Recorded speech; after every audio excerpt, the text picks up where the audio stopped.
Wyoming Territory. August 1874, the air was hot and dry, the kind of heat that clung to skin and turned breath into dust. Travis Kincaid rode across the parched grassland with the sun burning the back of his neck and his horse kicking up a trail behind him. He had not meant to ride this far west, but a lost steer and a bad hunch had led him away from the herd. What he found instead was something he would remember for the rest of his life. He was nearly past the old homestead before he heard the sound, faint, a cry sharp and panicked. Not a single voice, but two. Babies. Travis pulled the reins hard. His gelding stopped, stomping at the dry ground. Travis listened. The cries came again from behind the slanted barn. The house looked abandoned, roof caved in, the front door hanging open, the yard overtaken by weeds. But the shed out back looked newer. Padlocked, Travis dismounted and drew his revolver. He did not say a word, just moved like the silence was sacred. He stepped around the side of the shed, listening. The crying was louder here. Weak and fading, he kicked in the door, dust flew. His eyes adjusted. She was crouched in the corner, holding two babies close to her chest. One could not have been more than a few months old. The other maybe 2. She looked up at him, her face pale, lips cracked, hair matted to her forehead. Her blue dress was torn and dirty. Her arms trembled as she tightened her hold on the children like she expected him to take them. Travis lowered the gun. "I am not here to hurt you," she blinked, slow and wary. Are you real?" "Yeah," he said. "I am real. Let's get you out of here." She hesitated. "They locked it from the outside." "I noticed." He nodded toward the broken door behind him. The older child whimpered. The baby in her arms was too weak to cry properly. Travis stepped forward, slow and careful, like approaching a wild colt. "You do not ever go back there," he said, voice low but steady. "You hear me? You do not ever go back." She stared at him. Then she nodded. He reached out his hand. She looked at it for a long moment before placing her shaking fingers in his. "I am Travis Kincaid," he said, helping her to her feet, her knees buckled. He caught her before she fell, an arm around her waist as she clutched both children tight. "Faye," she whispered. "Faye Darden. This is Belle and the little one's Benjamin." Travis looked down at the two little faces, cheeks streaked with dirt, eyes too tired to stay open. His jaw tensed. "Come on," he said. "You all are coming with me." 2 hours later, the 4 of them rode double on Travis' horse, the babies bundled in Faye's arms, her head resting against his chest. He took them to the line shack he had been using while driving cattle, just a small place, 1 room and a lean-to stable, halfway between nowhere and nothing, but it was safe, and it was his. He helped her inside and lit the lantern. The walls glowed warm with light. She sank onto the cot like her bones had given out, both babies nestled beside her. Travis moved quietly, filling the kettle, setting it over the fire, grabbing a can of peaches from the shelf. "You got hurt?" he asked, kneeling in front of her. She shook her head. "Just tired," he nodded. "You want to talk about it?" Faye looked down at Belle, brushing the child's hair out of her eyes. "He was supposed to help me. My step-uncle said we could stay with him after my husband died. I had nowhere else to go, but then he locked the door." Her voice cracked. "Said I was trouble. Said nobody would come looking." Travis' mouth tightened. He was wrong. She looked up at him, eyes wide and tired and full of something he could not name yet. He handed her the can of peaches. "Eat first, then sleep." She nodded again, tears slipping down her cheeks, silent and slow. That night, Travis slept in the stable, just outside the window where he could hear the babies if they cried. He did not sleep much. Every time he closed his eyes, he saw her face in that shed caked in dust, holding on like the world was ending. When morning came, she was standing in the doorway, holding Benjamin. Belle clung to her skirt. The sun was rising behind her, casting light across her face. She looked better already, a little color in her cheeks, her hair brushed back. "I do not know how to thank you," she said. He shook his head. "You do not have to." Faye stepped forward. "Why did you help us?" Travis looked at her for a long moment. "Because no one ever helped my mother, and I swore if I ever saw someone in that kind of trouble, I would not ride past." She stared at him, eyes stinging. "You are a good man." He looked away, jaw tight. "I do not know about that." She stepped closer. "Well, I do." Belle tugged at her skirt. "Mama, I am hungry." Travis smiled a little. "Good. That means we are doing something right." Over the next few days, Faye stayed at the shack, and Travis made sure she and the children were fed, warm, and safe. He rode into town and brought back bread, milk, and a new dress for her. He never said much, just did things quiet and steady. Faye started laughing again. Not loud, just soft chuckles when Belle said something silly. When Benjamin grabbed Travis' finger and would not let go. Her smile came back slow, like the thaw after a long winter. One night, after the babies were asleep, they sat by the fire. She watched him from across the room. "You do not ask many questions," she said. "I figure you have had enough of people poking at you." She was quiet a moment. "You are different." He looked at her and saw it clear. The way her shoulders sat easier now. The way she held the baby like she was strong again. The way she looked at him and did not flinch. "You are not the same woman I found in that shed," he said. She met his eyes. "I am not." He stood slowly, walked over and sat beside her. Close, but not too close. "I think you are stronger than you know," he said. She smiled, small but real. Then she reached for his hand. He let her take it, and neither of them let go. The wind changed with the season, cool now, brushing across the dry hills like a whispered warning that fall was close. The line shack sat quiet in the dusk, its single window giving off a soft glow where lamplight spilled against the pane. Inside, Faye finished stitching a rip in Belle's stocking while the girl slept curled on the cot beside her brother. The rhythm of the needle calmed her, steadied her hands. Travis stepped in from the lean-to, hat in his hand, shoulders dusted from riding out to check the fence line. He didn't speak right away, just hung his hat on the peg and untied the scarf from his neck. Faye glanced up, watching the way his fingers worked through the knot, slow and practiced. "You find the break?" she asked. He nodded, folding the scarf and tucking it into his saddlebag. "Couple rails down near the west slope. Could have been cattle or weather, maybe both." She set the stocking aside and folded her hands in her lap. "You fix it." "Best I could with what I had." "Tomorrow I'll ride into Green Hollow, pick up more lumber." "That far?" he shrugged. "About a day's ride there and back, depends on the trail." Faye leaned back against the wall, letting her head rest there a moment. "I've heard of Green Hollow, never been that way, small place." "Dry goods store, blacksmith, saloon that stays open too late. Folks keep to themselves mostly." She studied him. "Is that where you're from?" "No," he said after a long pause. "I was born down near Abilene.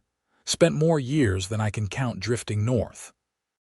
Started working cattle when I was 16. You ever think of stopping?" He looked at her then, the way she cradled the quiet in her voice, the way she waited for his answer like it mattered.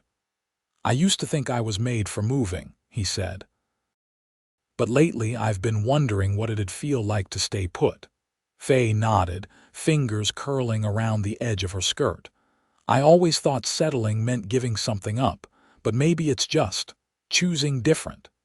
He sat across from her, stretching his legs toward the fire. "You ever think about what comes next?" Her eyes dropped to the floorboards. "I've tried not to." "Why?"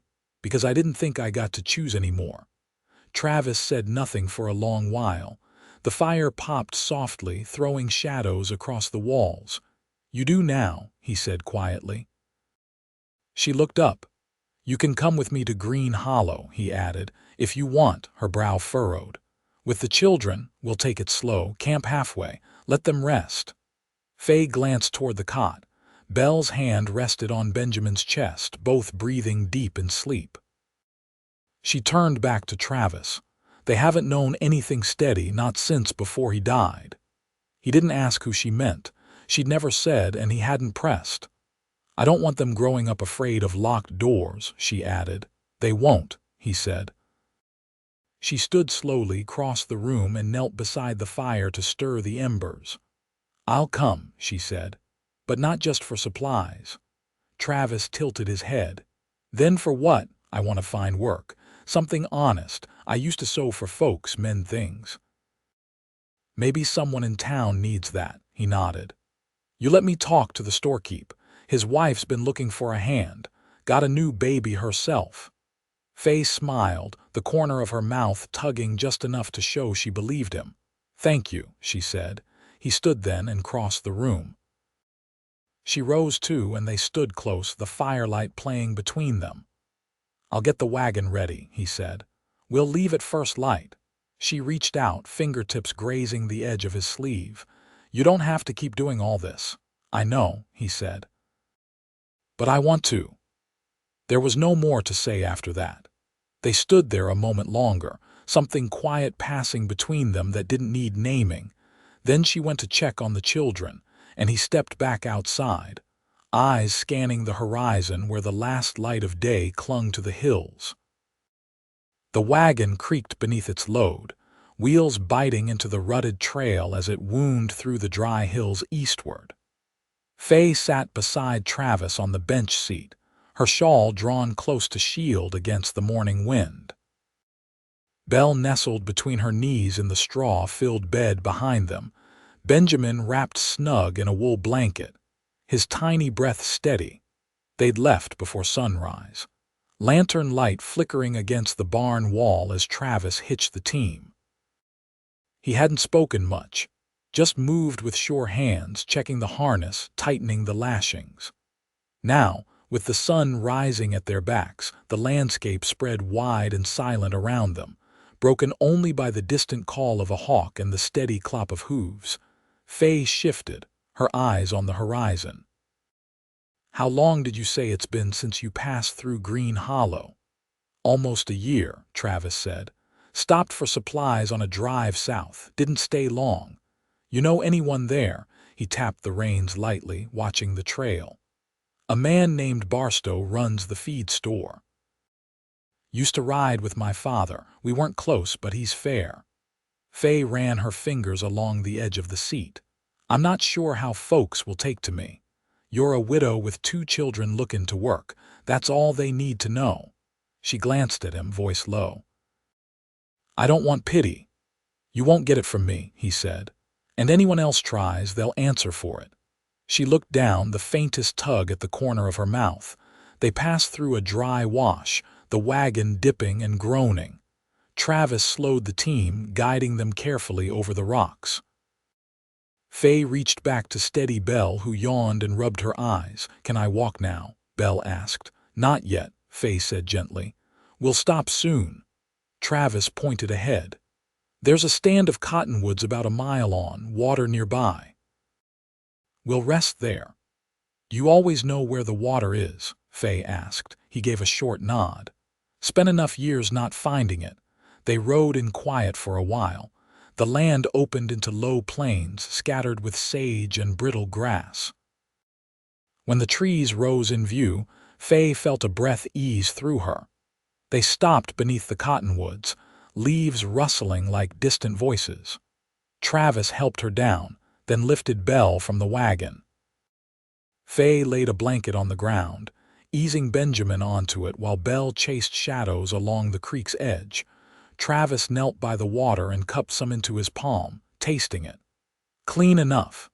Faye dipped a cloth and began wiping dust from Benjamin's cheeks.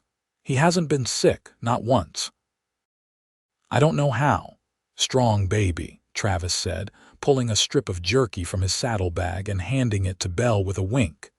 Takes after his mother. Faye didn't answer right away. She watched the boy's tiny fingers curl around hers, the way his eyes followed the movement of tree limbs above. "I wasn't always strong," she said softly. Travis sat beside her, arms resting on his knees.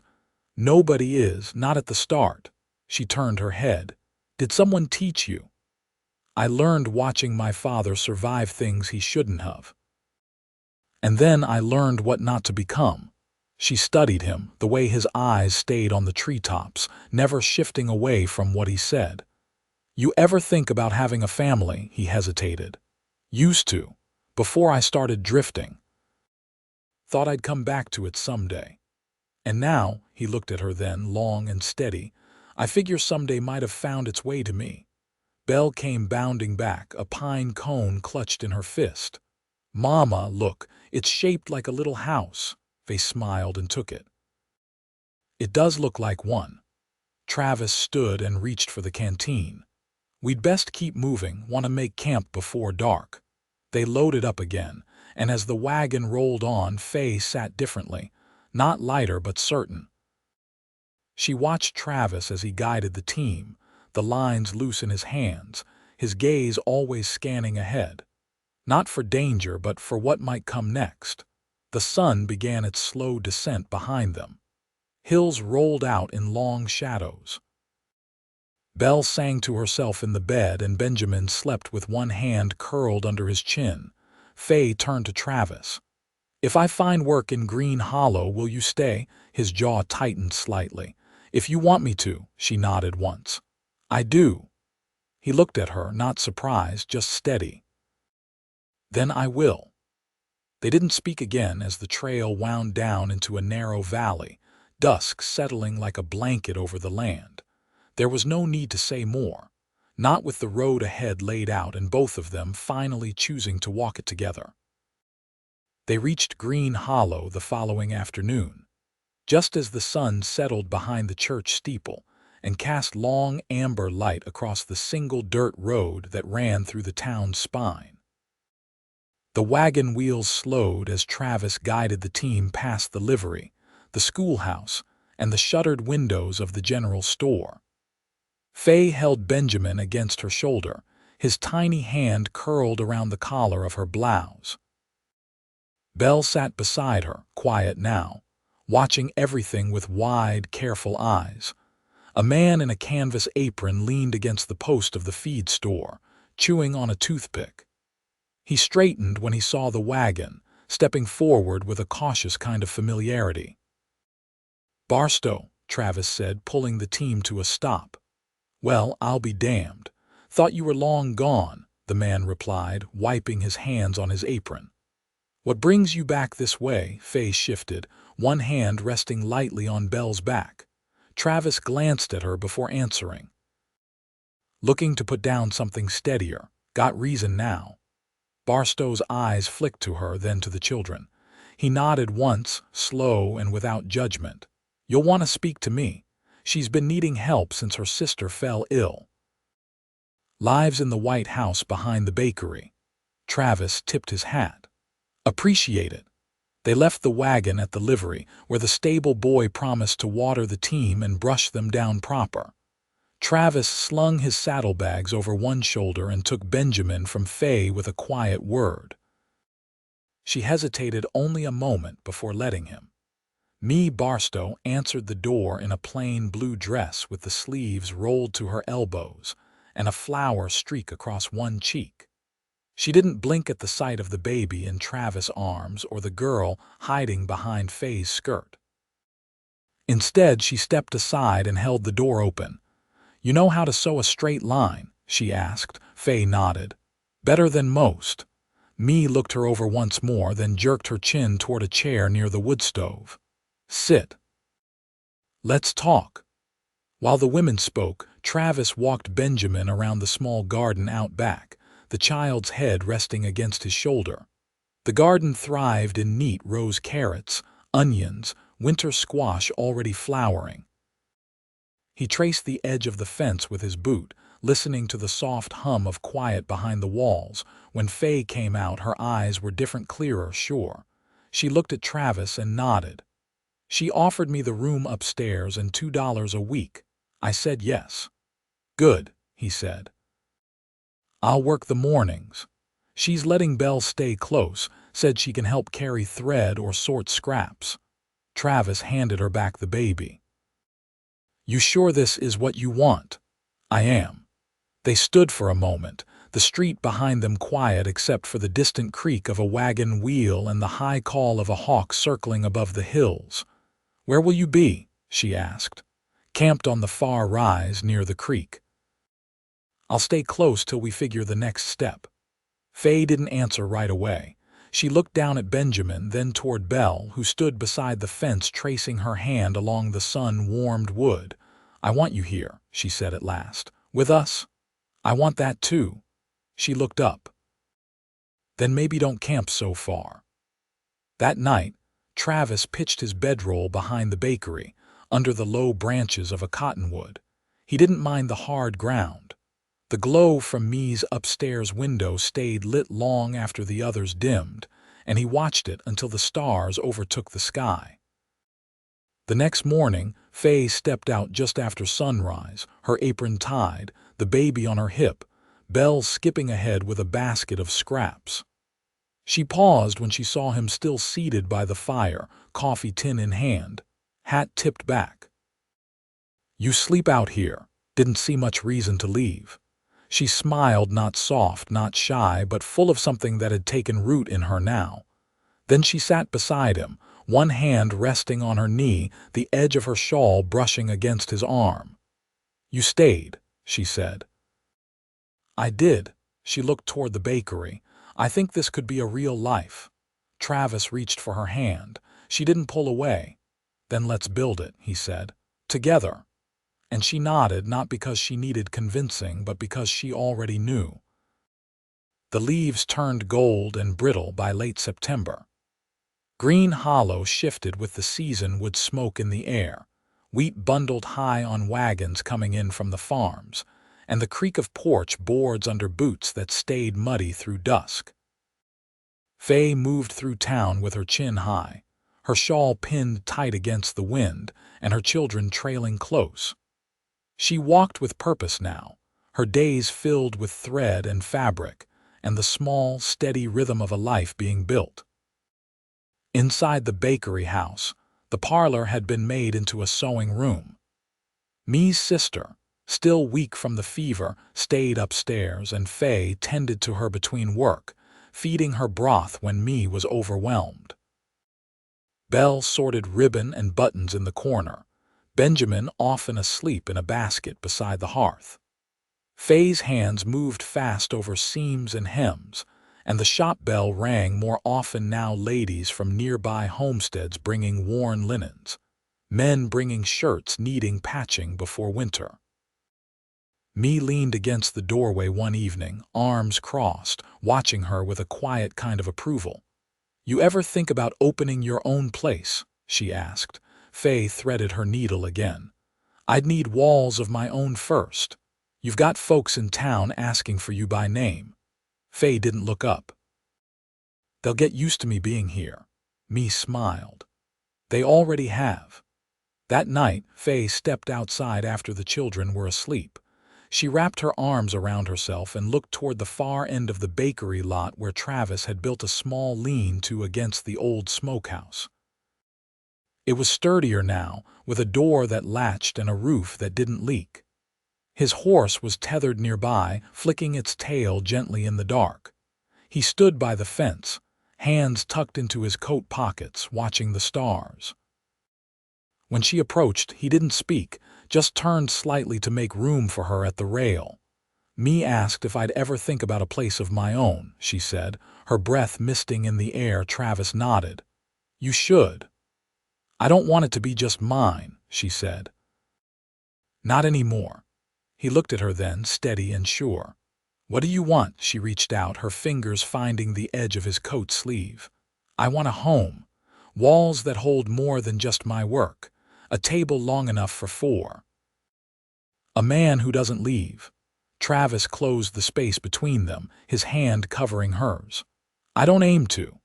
They stood like that for a long stretch, the wind rustling through the cornstalks behind the bakery, the sound of a wagon rattling far off toward the hills. "I've been saving," he said. "Barstow's been letting me help with repairs, roofing, fence work. I've near enough for lumber." Faye squeezed his hand. "I've got coin tucked away too. We could build it together." He drew her in then, arms wrapping around her, her head finding his chest like it belonged there. Neither of them spoke. They didn't need to. By October, the foundation was cleared on a plot just east of town, near the cottonwoods by the creek. Travis worked through daylight, hammer in hand, sleeves rolled, sweat darkening the back of his shirt. Faye brought meals when she could, bread, roasted squash, and once, a kettle of stew she carried all the way on foot. Belle helped gather stones for the garden edge, and Benjamin sat in the grass nearby, fascinated by the scrape of saw against wood. The house rose slowly, each board nailed with care. The porch was wide and faced west, so they could watch the sun drop behind the hills come evening. Faye chose curtains sewn from old flour sacks, and Travis carved their initials into the edge of the doorframe, small and just above where Belle's head reached. By the first frost, the roof was on and the stove lit. They moved in on a cold morning, breath fogging as they carried baskets and blankets inside. The children settled in fast, Belle taking to her corner shelf of picture cards and little cloth dolls, Benjamin crawling across the rag rug Faye had woven from old dress scraps.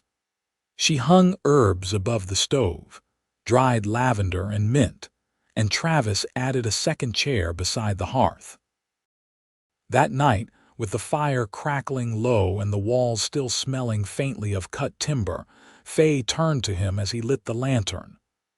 "I used to think I didn't deserve this," she said. "That peace was something for other people." Travis reached for her hand. "You don't have to earn peace. You just have to hold it when it comes." She leaned in then, her lips finding his, slow and certain. He pulled her close, the fire warming their backs, the hush of the house wrapping around them like a promise.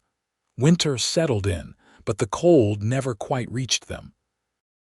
Travis took work with the blacksmith come spring, his hands calloused and strong, his smile rare but real. Faye's sewing brought in enough for sugar and flour, even a bolt of sky-blue calico she'd been eyeing for weeks. Belle learned her letters. Benjamin took his first steps across the kitchen floor. Their days were quiet, full of small joys: fresh bread on the stove, the sound of rain on the windows, the soft weight of sleep-heavy children. Some evenings they sat on the porch, Faye curled beside him, her head resting against his shoulder, their fingers laced together. Sometimes they spoke, often they didn't. Love didn't need to be loud to be true. And when neighbors mentioned how the house felt solid, how the garden grew faster than most, Faye would just smile and nod. She knew why. Because it had been built out of more than wood and stone. It had been built from what they'd given each other: steadiness, trust, the long work of healing. And it held, always,